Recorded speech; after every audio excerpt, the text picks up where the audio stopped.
There. That seems to have fixed it. Damn, and I made a bunch of really good jokes. So, I'll go back to the first joke. Krista, you didn't have to hyphenate your surname for us. We remember who you are. Good morning, guys. Love you, love you, love you. So good to see everybody, and it looks like I'm getting audio through now. I'm just going to keep kind of yammering about nonsense for just a minute until somebody in the comments tells me that, in fact, the audio has been corrected. There we are, Steve. Steve is on the ball. You're the man, Steve.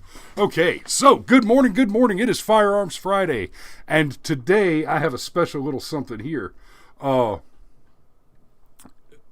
This is a story that is...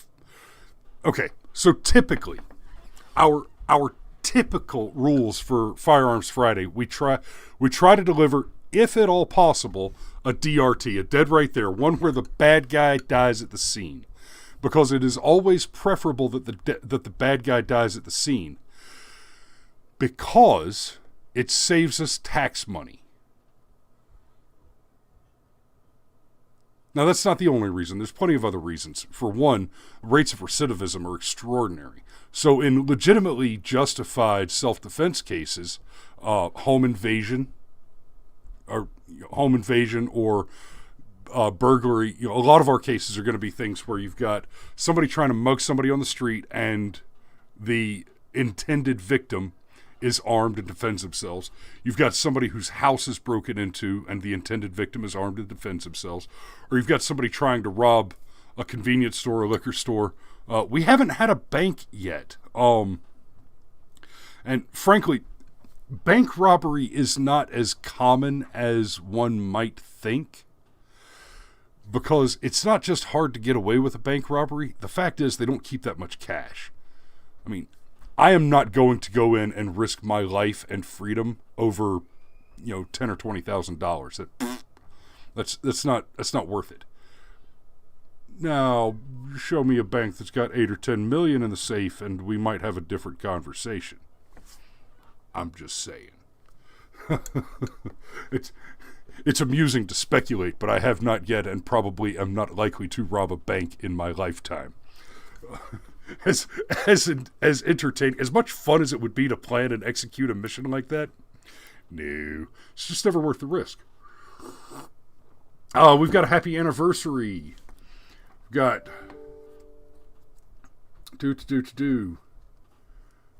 one or more.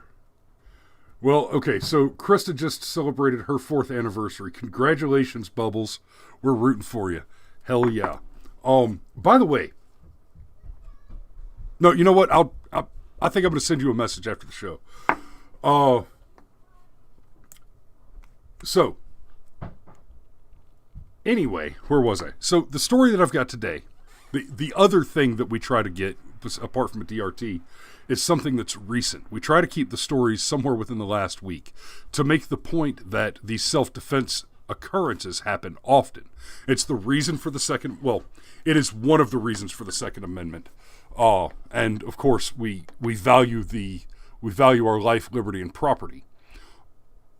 And the defense of those three things is justification for the use of deadly force. If you cannot make the argument that the defense of your life, at a minimum, justifies the use of deadly force, then your argument is there's no such thing as legitimate self-defense. And that argument just does not stand to reason. We will not tolerate that. We will not accept that. So, good morning, Drew. Good morning, Steve. Good morning, Lindsay. Good morning, Krista. Good morning, Patrick. And good morning, new Chris. We've got another Chris. Hi, Chris. I am also Chris. It's a good, strong, masculine name. Arr. So, this story is new and old. So the event actually happened last year. The story that just came out on the 26th is that the shooter, the legitimately armed self-defense practitioner, has been acquitted from the charges that he was charged with previously. So before I dig into this a little more, let me talk about let me just highlight a couple of recent cases. oh damn, I forget the one guy's name. Skurlock was the body at the scene. But recently we had the bar owner who was attacked by some BLM activists, and he defended himself. He shot a man named Skurlock, I think was his name. And the bar owner that defended himself, I think that mic's a little hot. I'm gonna back it off just a hair. The bar owner who defended himself was unfortunately we have to say was a Marine Corps veteran. He was clearly justified. He's at his private place of business. He's at the bar that he owns.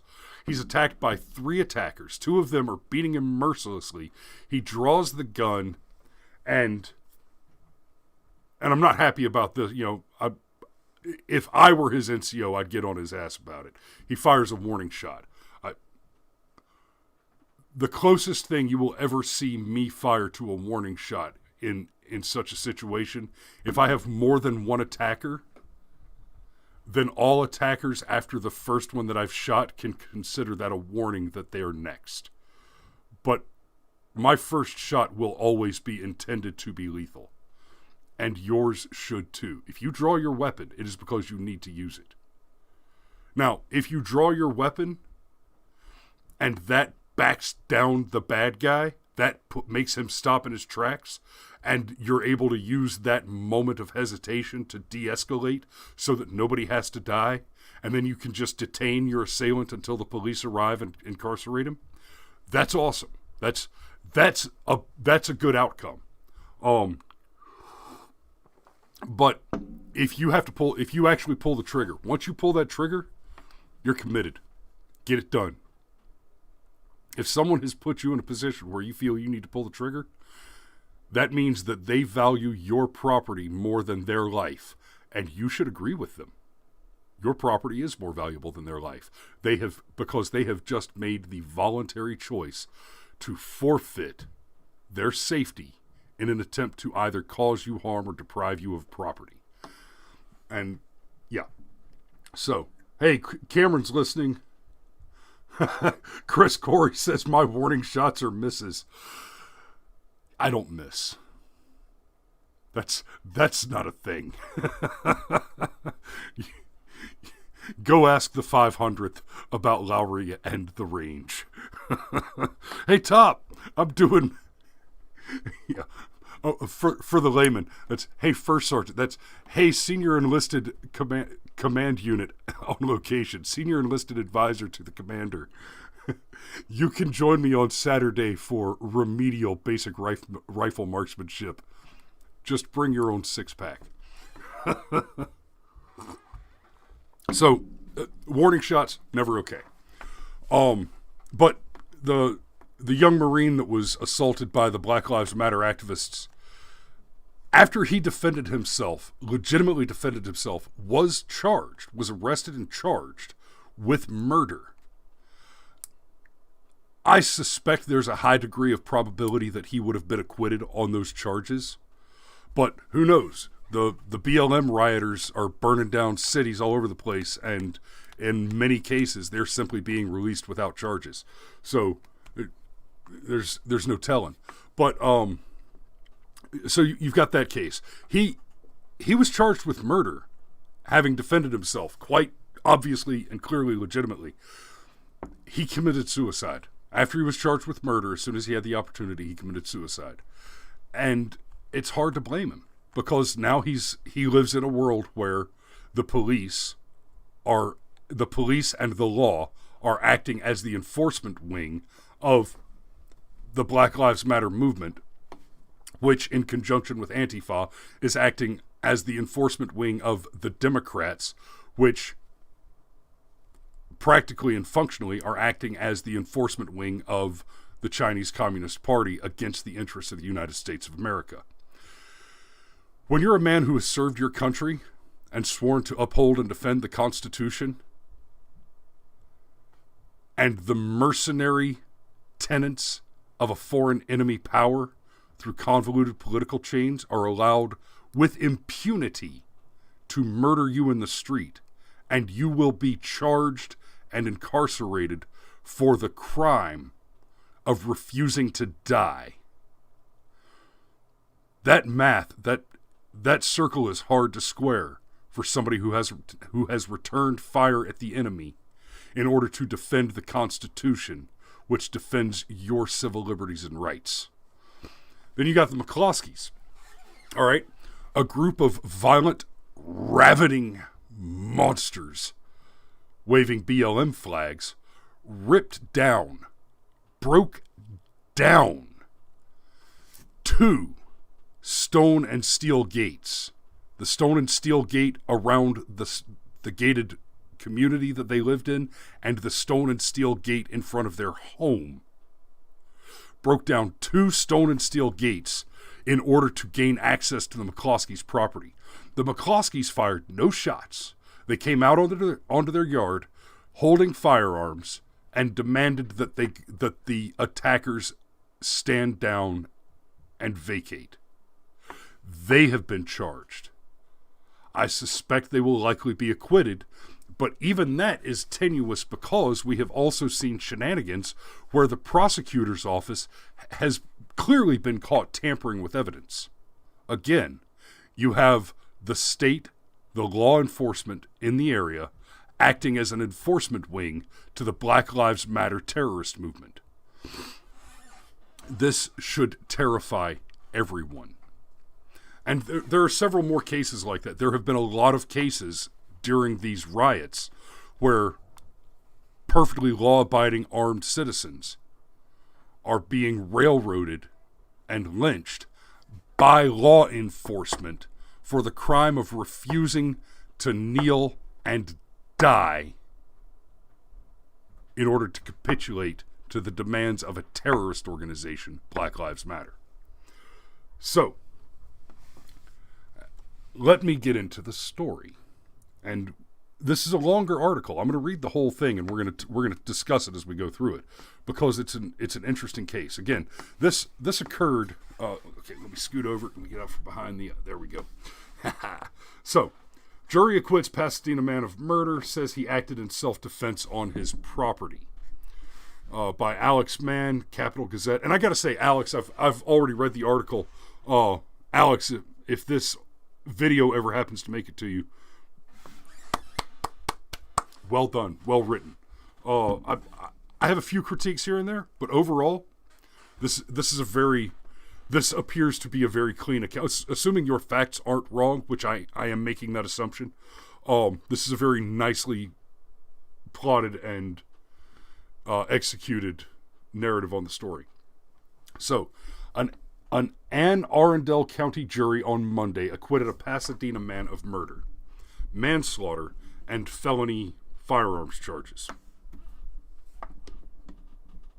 Stay put. There. The microphone's trying to droop. I stuck a Sharpie under it. The verdict came hours after prosecutors and defense attorneys finished their closing arguments to the panel. Prosecutors said the homeowner was too quick to open fire on Jeffrey Dickinson. Gregory Korwek's defense attorneys said the 44-year-old left him no choice. When the jury issued its verdict, Korwek began crying and hugged his attorneys. Then he embraced his wife. Simultaneously, Dickinson's family members huddled together with their heads bowed. Okay. To Dickinson's family. And his father has some words later. I have some words for you. It is a tragedy when a man loses his life. It is a tragedy when a father loses his son. There are some things you can do to avoid losing your son to tragedy. 1, teach him not to imbibe illicit toxins.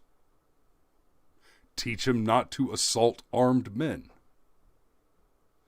Teach him, generally, to act with honor, respect, and to make reasonable, good choices. Reasonable, good choices do not include threatening to commit arson and, in a state of inebriation, assaulting a man in his own home, especially when you can see that that man is visibly armed. So, the verdict came hours, already read that. When the jury issued, I'll pump this up a little bit so you guys could see it better.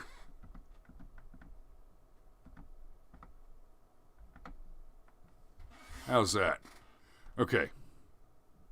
When the jury issued its verdict, Korwek began crying and hugged his attorneys. Then he issued his wife. They bowed their heads. It's an incredible feeling of relief that he was found not guilty of these charges, defense attorney Peter O'Neill told the Capitol after court. We still recognize that it's a tragedy that Mr. Dickinson died. We pray for him and his family. Okay. That's okay. That's fine. O'Neill maintained throughout trial that Korwek was justified in shooting and killing Dickinson. And the rest of this sentence proves, assuming that the sentence is true, O'Neill maintained throughout the trial that Korwek was justified in shooting and killing Dickinson, who arrived at Korwek's house in Pasadena drunk, disgruntled, and after making threats. So, real quick, I've got this other article over here, and this is actually the first article I read on this. Let's see. It describes... Because I'm not sure how much detail... I don't remember how much detail the other article... I've read two articles. I'm getting the two confused now, so I know this one has it. Korwek had previously hired Dickinson, who worked as a carpenter, for jobs at his home, and then recommended him to another friend who fired Dickinson for repeatedly drinking on the job. Dickinson thought Korwek's friend, Justin Fiorenza, owed him money and turned his ire to Korwek after 5 days' worth of text exchanges with Fiorenza, according to the report. So, I think it touches on that, but that was nice and succinct there. So O'Neill is, you'll hear me reference O'Neill, that's Korwek's defense attorney. If it's not justified under these facts, then there is no right to use self-defense, O'Neill told the jury. And as we get into the facts a little more, I think you'll see that, yes.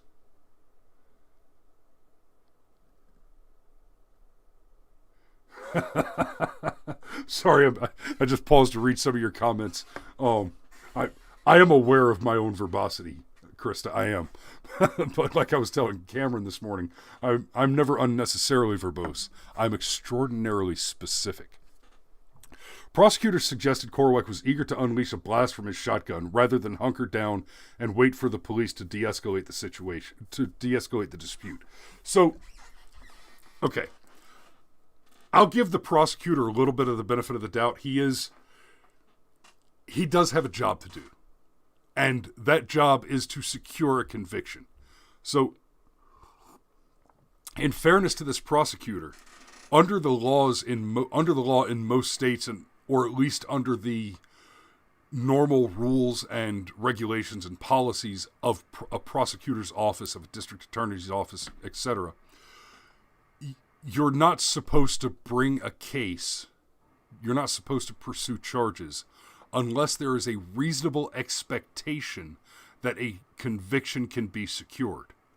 We reference the Zimmerman-Martin case often in that regard because that's one where it was so clear that there was active corruption involved in even bringing the prosecution.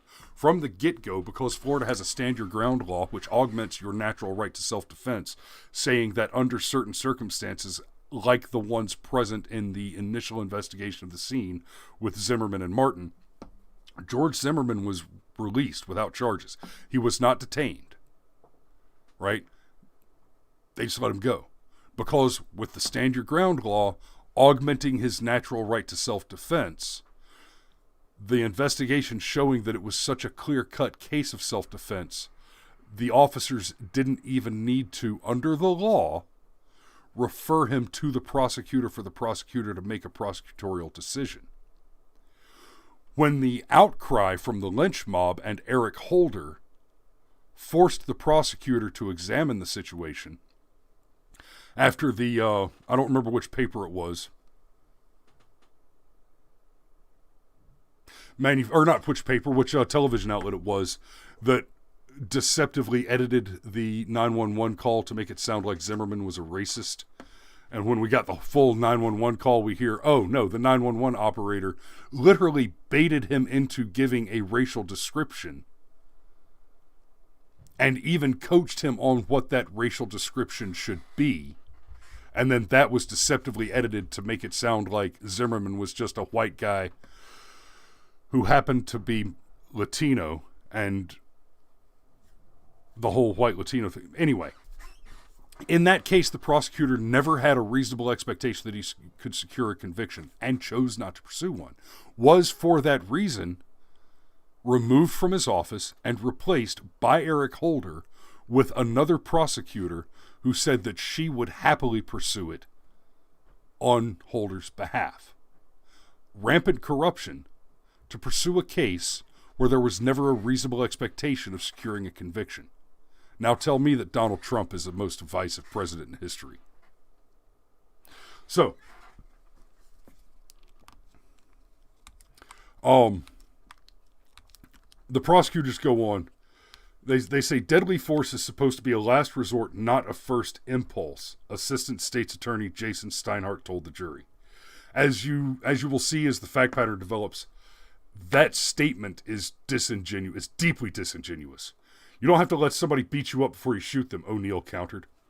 100%. So the prosecutor in this is arguing that he would have you hunker down and hide in your house and call the police and wait for them to arrive. And depending on the circumstances, that's not an unreasonable strategy. But faced with an aggressive assailant, it is an unreasonable expectation. When you enter a man's property, inebriated and making violent threats, you have forfeited your life. You have surrendered your right to live because you have chosen to attempt to extend your right to the end of the other man's nose. Your rights stop at my nose. So if your right to free speech stops me from speaking freely, and vice versa, then you have overstepped yourself and you have begun to violate someone else's right. This is a hot topic right now, and it should be discussed more aggressively with all the censorship that's going around the Hunter Biden laptop case and Twitter and Facebook and the like. There's but my private platform. Twitter and Facebook have, they have First Amendment protections. But if your expression of your First Amendment right curtails someone else's expression of their First Amendment rights, which, by the way, includes the press, New York Post, hello, then you have, it's not a question of whether or not your rights are in question. It's a question of whether or not your expression of rights is violative of someone else's. Your rights stop at my nose. So,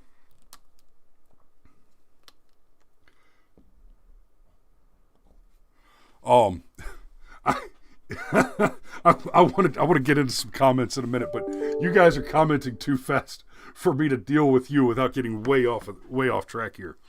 So this attorney Jason Steinhardt, he's arguing that he's saying deadly force is supposed to be a last resort, not a first impulse. And I'm going to go out on a limb here and guess that Jason has never been shot at or been in a real fight. And I mean a real fight. A real fight doesn't necessarily involve firearms. Sometimes it involves teeth and blood. But I suspect that Jason has not been in a fight like that. You don't have to let someone beat you up before you shoot them, O'Neill countered. But if you do, and your name is George Zimmerman, you should not try to sell your murder weapon, I'm sorry, your self-defense weapon, on eBay, shithead. The trial in Annapolis spanned more than a week. Nobody disputed that Korwek shot and killed Dickinson on September 18th, 2019, at Korwek's house on Orr Court. Jesus, guys, let's just out the dude. The 12 jurors decided Korwek was justified to use deadly force and that the homicide did not amount to second-degree murder or voluntary manslaughter. Murder requires an intent to kill. O'Neill maintained Korwek had none. Excuse me. The state's attorney's office released a statement on Monday that it was the jury's job to decide whether Korwek's actions were reasonable. Spokesperson Tia Lewis reiterated that Dickinson was unarmed. Shit, now I have the hiccups.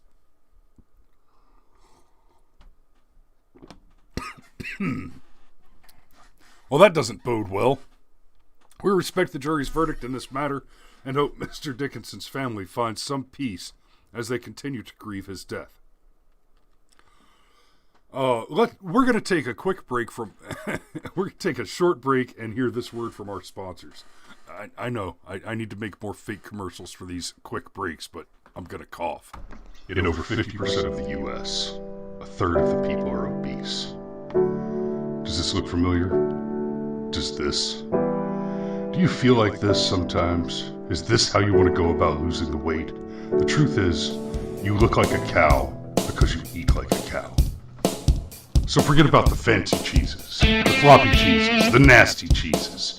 Try horse cheese! Horses are far superior, they're friendlier, they're more romantic, more athletic, more aquatic, more playful, more comfortable, more fantastic.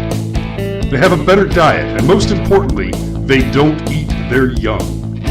So try horse cheese, because after all, you are what you eat.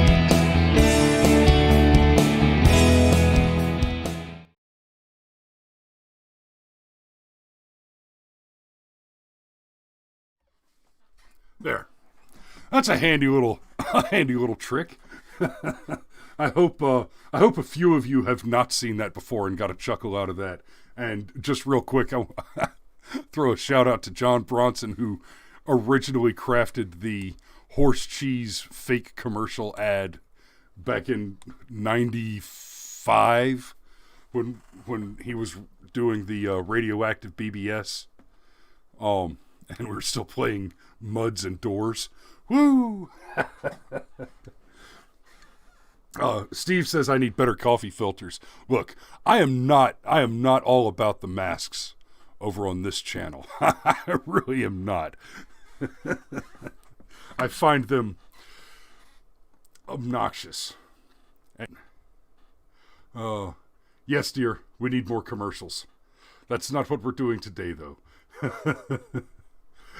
Krista asks, I wonder if horse cheese pairs well with pig feet. No, but I'm sure it goes nicely into scrambled pickled eggs. So, Monday won't be the last time Korwek steps into the county circuit court for charges. Before trial, he pleaded guilty to illegally possessing the shotgun he used to kill Dickinson. He faces up to 3 years in prison at sentencing in December. Now, this I wish there were more information about. This sentence seems to suggest that Dickinson was a felon, but as we go forward a little bit, it looks like he wasn't a felon. There was some other conviction, and I mean we're talking about Maryland, right? This is Pasadena. So I think it says he faces up to 3 years in prison at sentencing in December. Detectives also found drugs and scores of guns. Okay, so they found at least 58 guns for your score to be plural. Is that right? Is a score? No, 21. They found at least 7. They found at least 14 guns to justify using the word scores, right? Anyway, damn, I'm gonna have to double check that. How many is in a score? I seem to my numbers are fuzzy so far, but he's slated to stand trial for illegal possession of firearms, including at least one assault rifle in November. There's no such thing as an assault rifle. There's no such thing as an assault rifle. Stop lying. O'Neill maintains Korwek bought them legally and was unaware of new regulations enacted by the legislature. See, this is what makes me dubious of the suggestion. Okay, score is 20. So they're suggesting he had at least 40 guns in order to use the plural of scores here. Maybe.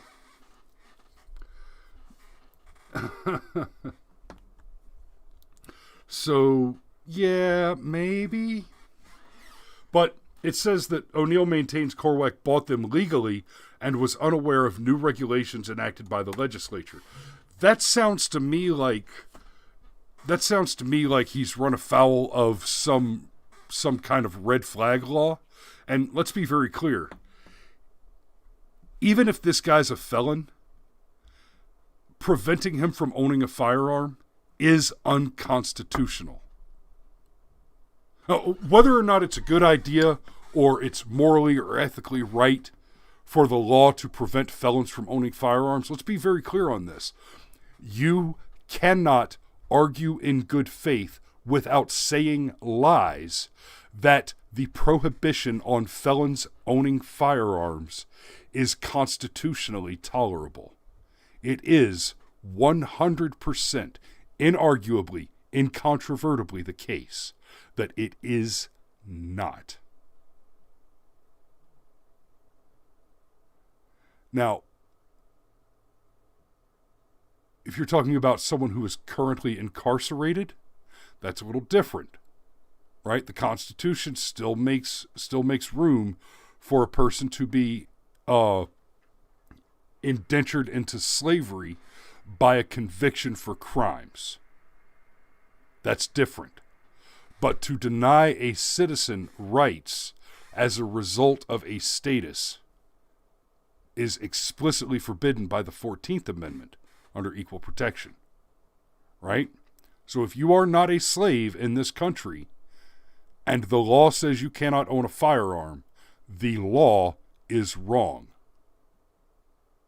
Also, if you are a slave in this country without having been convicted of a felony by a jury, the law is also wrong.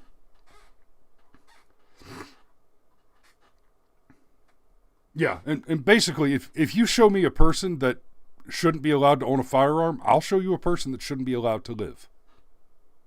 If a person cannot be trusted to own a weapon, it is because that person cannot be trusted to be alive without the expectation that they will commit serious violence. And that's not a reason to disarm someone.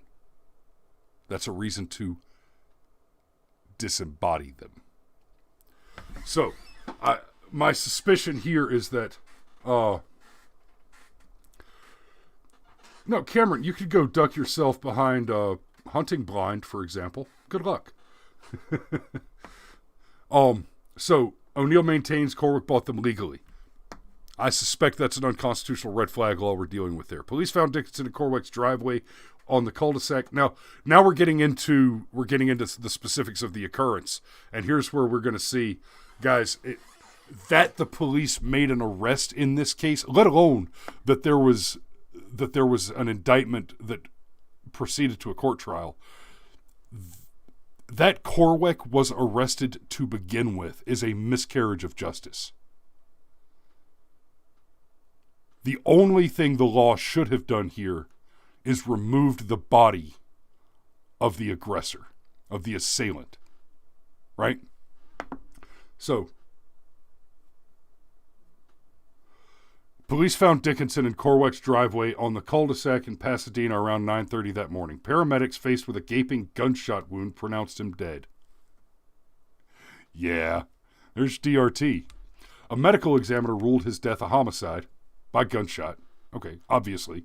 We've talked about that before when Sheriff Eric Levitt referred to the deaths of 3 masked armed assailants who were in the company of at least 4 other masked armed assailants who assaulted a man right down the street from my house, actually, here in Conyers. And the man returned fire on them after they opened fire on him. And the sheriff here referred to their deaths as murders rather than homicides. And then when we all called him out on it, he issued a statement saying that, well, no, a homicide just means that they were killed by another person. And we're like, yes, Eric, that's correct. Homicide means that they were killed by another person. But there are such things as justified homicides. The word you used was murder. If I kill a man who's trying to kill me, I have murdered no one. So, Faced with a gaping gunshot wound, medical examiner ruled his death a homicide by gunshot. A toxicology screening found Dickinson was under the influence of alcohol when he died, and traces of fentanyl and cocaine were found in his urine. So this guy's not just a drunk, right?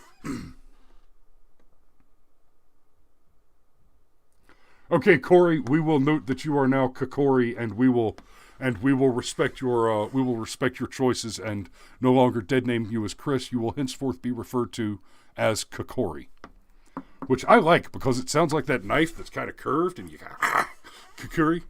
So, Kokori, welcome to the family.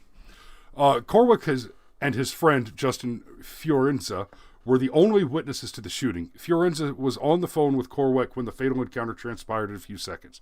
Their testimony filled in gaps that police, prosecutors, and scientists couldn't.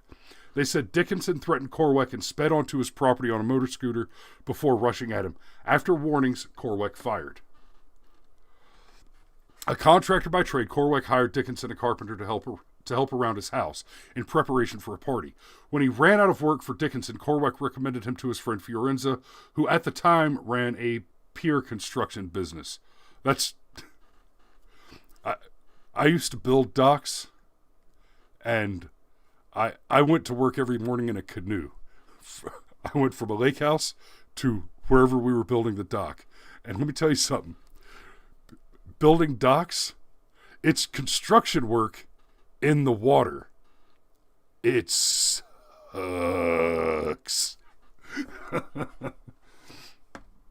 Fiorenza fired Dickinson days before the fatal shooting after he caught him drinking on the job repeatedly. So this guy had a problem, right? This guy had a real problem. Text messages between the men showed Dickinson thought Fiorenza owed him money, a notion Fiorenza disputed on the stand. They engaged in derogatory diatribe over text for about 5 days. Then Dickinson turned his attention to Korwek. Yeah, I'll give it to you, Steve. Best commute ever. It was beautiful. Just the sun's just barely up.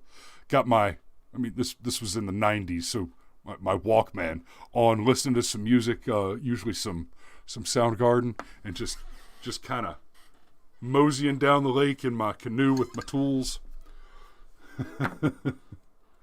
So, afterward, he was hysterical. He said he'd shot Dickinson while police were on the way.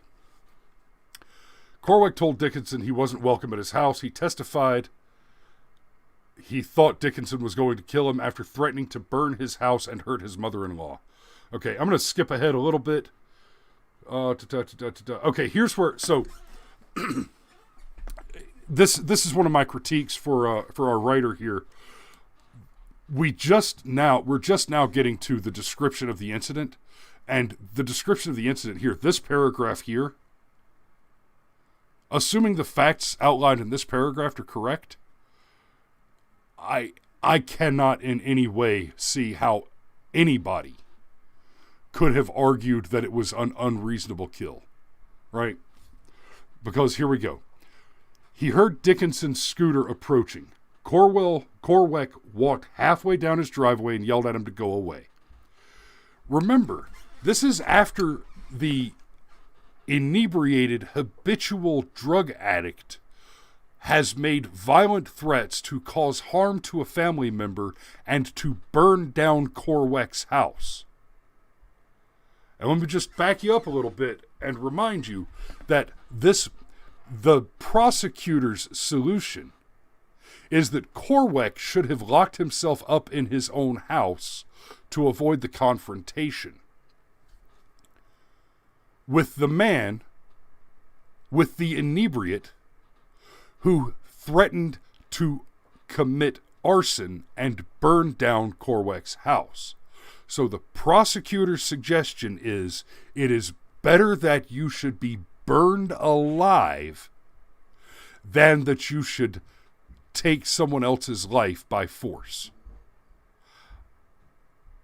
I think I have a problem with that logic. The prosecutor's argument is that it would be better than to defend oneself with force, that you should be immolated by an inebriated assailant. That's unacceptable. So Dickinson raced up the driveway as Korwek retreated into his garage. Boom. As Korwek retreated into his garage. The prosecutor's other argument was that deadly force should be a last resort and not a first impulse. Given this exact same set of circumstances, I likely would not have retreated. I would likely have fired the shot before Dickinson was off of his scooter. He ditched the scooter, a gift from Korwek. Wow. 18 inches from the garage threshold, and charged Korwek. So he ran up the driveway, right? He charged up the driveway and forced Korwek to retreat. Let's assume an average driveway is about 2 to 3 car lengths in the suburbs. So you're looking at maybe 30 feet. So it says Korwek was halfway down the driveway. He's maybe 15, 20 feet away from the garage. So it's not like he just took a step back, right? We're talking about he was either stumbling backwards or he had to turn and run and sprint into the garage. He had to make a fulsome retreat here, according to this fact pattern. Dickinson cursed at Korwek to give up the gun. Korwek fired. The prosecutors bring out this from a message. It says, apparently there's a text message that says, "You want to shoot me, huh? Okay. No threats of violence. I'm coming unarmed." He's already made threats of violence before this point. He's already made the threats of violence. This is the rapist pushing you down on the ground and saying, "Shh. Just let it happen." No, this is what we're here for. That's what this logic is. That's what this is victim blaming, right? You hear him say victim blaming when, well, you shouldn't have been walking down that alley in that short skirt, drunk and alone. That's true. It doesn't mean that the rapist isn't wrong and that he should be executed. It means that you shouldn't take unnecessary risks, and hopefully, in the future, you won't. In a tense exchange with prosecutors during which Assistant State's Attorney Glenn Neubauer asked him why he didn't lock his doors and wait inside, the emotional Korwek said he didn't want to be burned alive. I'm gonna reach a little bit and say that's reasonable. So, other witnesses said Dickinson was smart, funny, and endearing. I don't care. I don't care what a sweetheart and what ambitions your gentle giant had before he engaged in activities which forfeit his life. He chose to risk his life in order to cause someone else harm. And he lost that gamble. So there's more to the story, and I think we've had enough of it. I think we've gone far enough with it. The point is made. We're talking about this. This is a win for justice. Okay, it was a huge miscarriage of justice that Korwek was ever arrested to begin with, and that it proceeded as far as a jury trial. The fact pattern here is one where in Florida or Georgia or Texas, I'm relatively confident that Korwek would not have even been wouldn't have even been considered for prosecution. That's a pretty clear fact pattern. Did it drop out or did it cut off, Steve? Anyway, based on the meters that I have here, I can't make any changes. Oh. Okay, so sorry guys, my sound tech is in the comments with you guys, and he's badgering me. Love you. So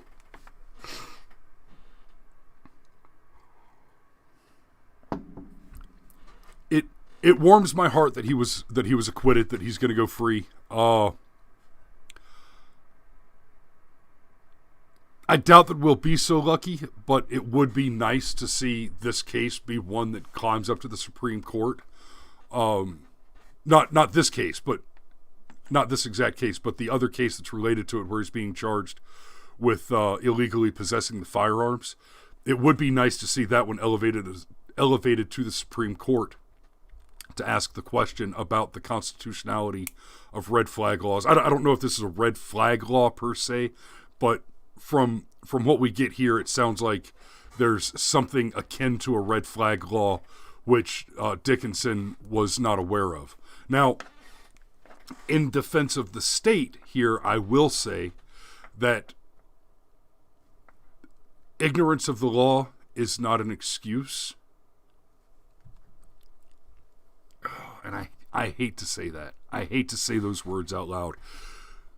Because the problem with because in a very technical and legal sense, that statement is true. Ignorance of the law is no excuse. But how? How are we supposed to be informed when the law is being changed, and those changes are changes which are made illegally? And by that I mean, if this is a situation with a red flag law, that red flag law is a violation of the Constitution. That the law was made is a violation. And I've said this before. Any elected official who votes for gun control of any kind, and yes, I include Donald Trump in this because of the buttstock debacle. But obviously Joe Biden is the much worse choice on this same point. Any elected official who signs their name to any sort of regulation which tangentially affects the free keeping and bearing of arms by the citizen is serving under oath in bad faith and should be considered a traitor and ejected from their office. Or at the barest minimum, should be considered ineligible for re-election. Now, I still voted for Donald Trump. I did. And honestly, with the exception of the buttstock debacle, which I personally believe is a mistake that he made because it was done before he adequately understood the dangers of attempting to do business with Democrats. And I'll probably do a whole nother video on that in particular. But I think early in the administration, Donald Trump was still trying to treat with Democrats as if they were reasonable people with whom you can negotiate and come to reasonable arrangements and make agreements. And, you make some concessions, they make some concessions, and you come to a deal where everybody gets something good out of the deal.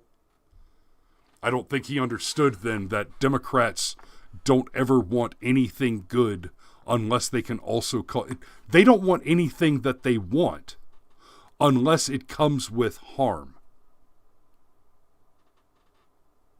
If you were to offer today a bill that capitulated all U.S. law and the obliteration of the Constitution to the entire dire whims of the Democrat, if it didn't also include causing harm to a political opponent, they wouldn't take the deal. If they cannot hurt you, they don't want to profit by it.